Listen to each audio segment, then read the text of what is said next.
Assalamualaikum warahmatullahi wabarakatuh. Baik, kita lihat bersama di sini sudah saya tampilkan coding dan kecerdasan artifisial. Jadi sesuai dengan peraturan Kementerian Pendidikan Dasar dan Menengah yang tertuang pada Peraturan Menteri Nomor 13 Tahun 2025, bahwasanya secara resmi menetapkan coding dan KA itu adalah sebagai mata pelajaran pilihan di tahun ajaran 2025 dan 2026. Sinilah saya berdiri mengadakan pembahasan untuk acuan di UJT 2 yang sebelumnya kami ditunjuk oleh Bapak Kepala Sekolah untuk melaksanakan namanya pelatihan. Ya, apa itu coding? Coding adalah cara memberi perintah kepada komputer menggunakan bahasa yang dimengerti mesin. Jadi seperti kita memberikan instruksi, itu coding. Nah, contoh sederhananya apa? Jika tombol ditekan maka lampu menyala. Sedangkan etika dan resiko kecerdasan artifisial. Seberapa majunya teknologi AI, pasti ada dampak negatif dan positif. Kita berharap positifnya lebih banyak kita serap, negatifnya kalau bisa kita hindari. Contoh penggunaan AI itu beragam, dari asisten virtual atau Google Assistant, rekomendasi video di YouTube, filter dan efek foto di media sosial, dan penerjemah otomatis. Etika dalam penggunaan KA generatif itu penting, tentu penting. Generatif memiliki potensi besar dalam berbagai bidang, mulai dari seni, jurnalis, kesehatan mungkin, bisnis mungkin, pendidikan apalagi. Namun penggunaannya harus diiringi dengan kesadaran etika agar tidak menimbulkan dampak negatif. Contohnya seperti ini. Hari ini kita berbicara tentang etika. Jadi kalau ada etika, tidak jauh dari tanggung jawab. Jadi ketika ada mobil otomatis mengalami kecelakaan, itu siapa yang harus disalahkan? Apakah mobilnya itu sendiri, ataukah penggunanya, ya kan? Atau penciptanya? Nah, di situ harus ditunjukkan di mana kesalahannya, siapa yang harus bertanggung jawab, transparansi dan keadilan. Kemudian hak cipta dalam kepemilikan. Nah, kemudian resiko penggunaan KA generatif penting untuk mengetahui. Meskipun KA generatif memiliki banyak manfaat, penggunaannya juga membawa berbagai resiko yang perlu diperhatikan agar tidak merugikan berbagai pihak. Resiko utamanya apa saja? Yang pertama, potensi penyalahgunaan KA dan misinformasi atau hoax. Itu contohnya. Kalau kita menyalahgunakan AI, jadi ada semua resikonya. Yang kedua, bias dalam data dan hasil. KA yang dibangun dengan dasar yang tidak lengkap, tidak akurat, tidak relevan, ataupun tidak adil dapat menjadi ancaman bagi manusia. Contohnya gini aja, ada sekolah nih, misalnya sekolah negeri 1 mau menerima siswa dengan menggunakan verifikasi wajah. Misalnya nih, ikut Olimpiade basket se-Indonesia, verifikasinya dilihat dari wajah, karena kemudian postur tubuh, iya, tangannya panjang-panjang 1 meter. Nah, kita sudah memberikan perintah ini, disensor ya, nanti bahasanya seperti itu. Yang diterima itu yang kulitnya hitam, yang tingginya 165 derajat, 165 cm, kemudian tangannya panjang, dan ternyata itu bisa menimbulkan kerugian tidak bagi siswa kita yang berkulit putih. Iya, hasilnya akan bias. Bisa jadi yang berkulit putih itu tidak diterima karena apa? Tidak memenuhi spesifikasi yang diperintahkan oleh AI, gitu. Itu Itu contohnya, bias dalam data dan hasil. Kalau datanya saja salah, hasilnya apa lagi? Kemudian pelanggaran privasi dan keamanan data.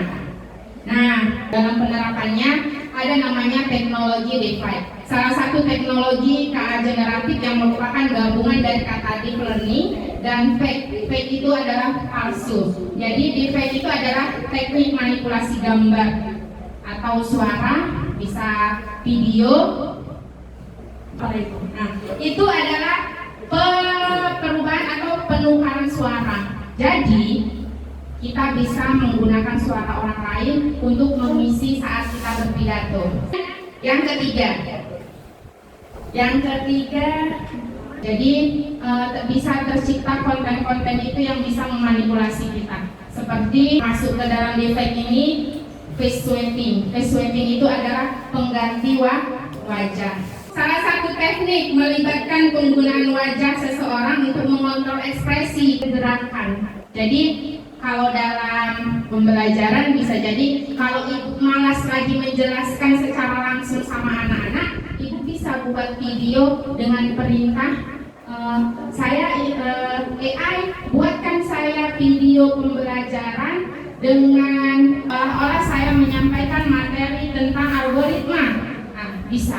Oke. Yang keempat, voice cloning. Voice cloning yang terdapat di AI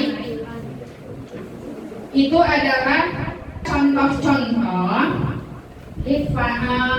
AI yang terdapat pada teknologi DeFi.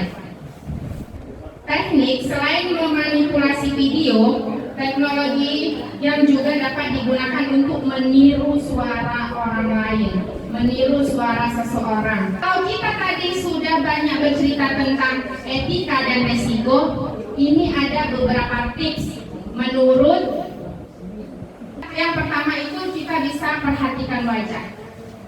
Jadi wajahnya dulu kita perhatikan apakah antara wajah yang asli dengan wajah yang tidak asli ada perbedaan. Kemudian analisis bagian pipi dan dahi. Kemudian observasi kacamata, analisis rambut di wajah, amati tahi lalat di pipi, perhatikan kedipan, analisis ukuran dan warna bibir. Oke, lanjut next. Nah, ini contohnya. Contoh pemanfaatan teknik face swapping. Jadi perubahan wajah antara target face dan original image. Nah, di sini dalam menggunakan remarker. Di sini ada original image. Nah, inilah original image pria dengan rambut kriwulnya. Nah, ini target face-nya. Gitu. Jadi seperti ini dia. Pemanfaatan KA dengan LMA Rena. Menyiapkan kucing. Ini namanya Bores, kucing saya di rumah. Nah, ini gambar asli. Setelah saya memanfaatkan KA dengan LMA Rena AI dengan instruksi yang saya minta, tolong dong AI buatkan kucing saya itu seolah-olah di atas meja dengan di belakangnya ada komputer bla bla bla bla. Sesuai dengan instruksi kita, maka terciptalah seperti ini. Inilah dia. Kemudian yang ketiga, inilah udah kayak Bapak Ibu ya. Saya ini fotonya di Langka, tapi saya kayak berada di Swiss, ya kan? Nah itu siapa yang buat? Gemini. Oke. Nah, cara berinteraksi dengan AI secara etis.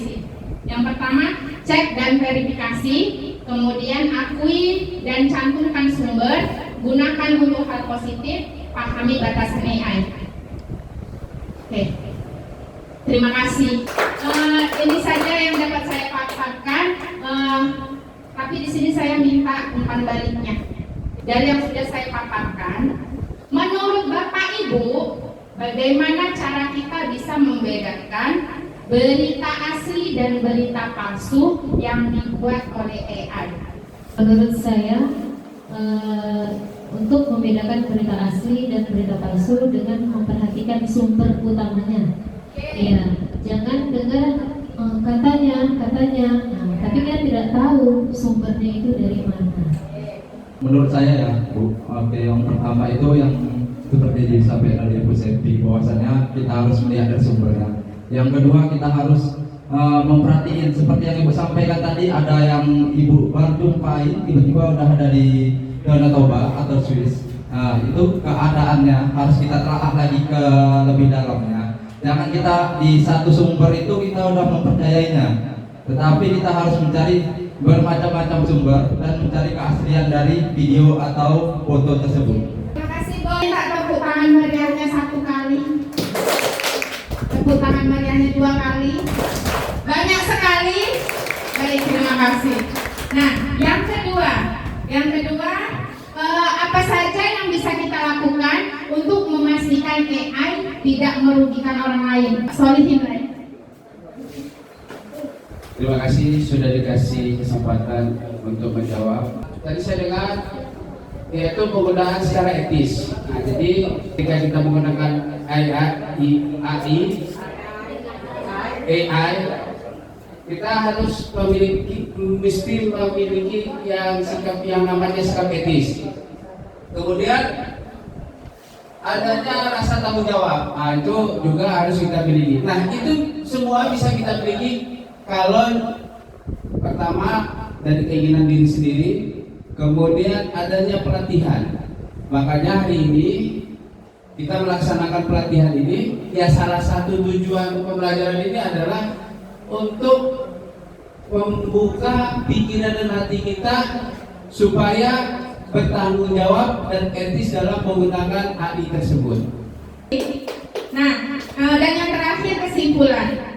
Tentu saja sudah pastinya dalam kemajuan teknologi AI itu sangat banyak membantu kita manusia, tetapi juga kita harus tetap berhati-hati karena dalam penggunaan AI itu tentu ada yang namanya resiko, dan resiko itu bisa merugikan banyak pihak, termasuk diri kita, perusahaan, sekolah, atau lain sebagainya. Baik, itu saja yang dapat saya paparkan. Lebih dan kurang saya mohon maaf. Terima kasih atas waktu dan kesempatan. Saya tutup dengan Assalamualaikum warahmatullahi wabarakatuh.